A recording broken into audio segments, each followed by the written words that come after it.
you? I'm good. How are you? Tonight we are at a motive. We're doing a denim, cutter closet and everything. And we know you with denim. We've seen you performing in so many. We're putting on so many. So what's your take here? My take, me, I'm just here to support a friend. Troy is my friend. And you know, he's opening up a denim shop. He's been doing this for a while. And I like his work. So that's why I'm here to finally see him opening a shop. Shagera, yeah.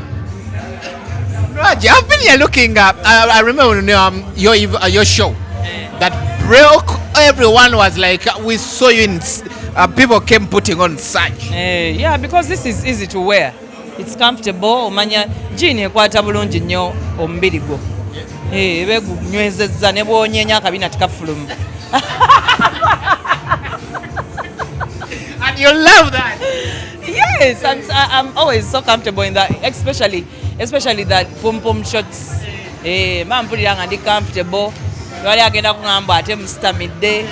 Mbera comfortable nga ka jean kakutte omubiri bwe guti. Ne bwenjawuza kasigala kali awo. Tekalina kyekalaga kabika buli kimu. Nene soka tungere ku fashion. Kizino galubini zo yambadde bazinda. Fire baby. Temuli birawuli. Temuli. Saagala nnyo bintu biri nnomo. Why right wagala biri nnomo gwe toli nnomo. Noonyayo akali weird. Nze ke neeteekako. I don't want to be. I want to be outstanding. I love it. Gwe kyotategeera nze kyonsanga nyambadde. Yeah, you know, fashion is what you make it. Just like life.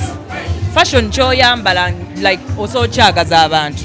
Shegera kyovola banga ba stylist baffe, they keep creating new stuff because fashion teggwayo. You can create anything.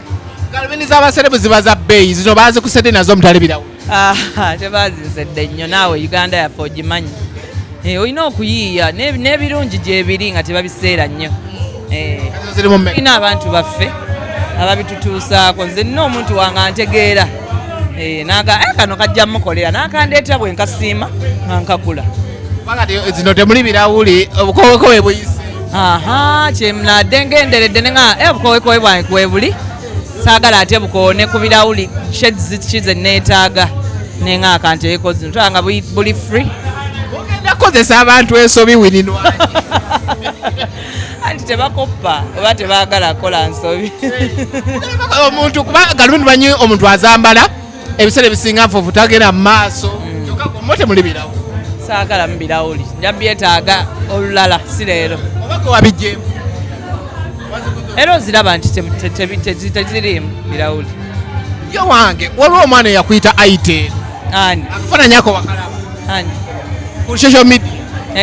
Omwana akuyise Aitel wano bateekawo Sindi Nokia wali ne bateekawo Shiba iPhone gwe ne bakuteekako Aitel. Yamanyi. Nze kate nkyakayana n'abantu yamanyi. Bw'aba ndaba bw'atyo then ndi bwentyo. Mu maaso ge ndi bwentyo omusiru takusiruwaza.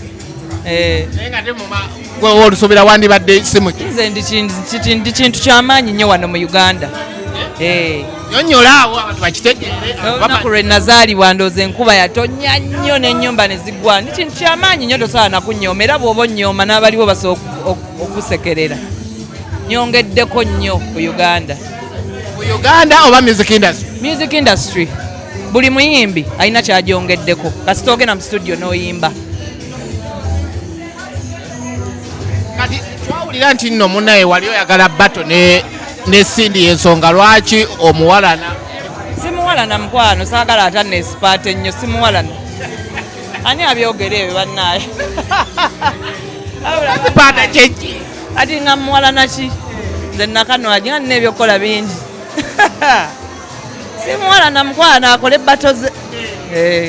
Naye nga gwe ku bato eno olaba ani agenda owangu? Mujja mulaba wali. Olowooza ani asinga okuyimba? Sibiriimu sinze jjaaji sinzaani mwe mugende mulabe byonna byonna. Ndi muyimbi. Era nnyimba byange. Simba byani sibimba byani. Buli omu akola eki. Nga bw'onsanga nga ngenda ku gigi n'osanga ne gundi ng'agenda buli omu agenda gye bamuyise. Nange. Nga soko yimirira abantu balabe ku bode. Sigenda bikola ebyo. abantu nako okunda kwesipaate abantu bandabe ku social media kwendi ndembera netimba gyendi nga nyimiridde nga ntudde nga gyendi yonna alina ebifaananyi gyebiri buli interview sebo muŋŋamba ntu nyimirire nkyuke olunaku lwa fashion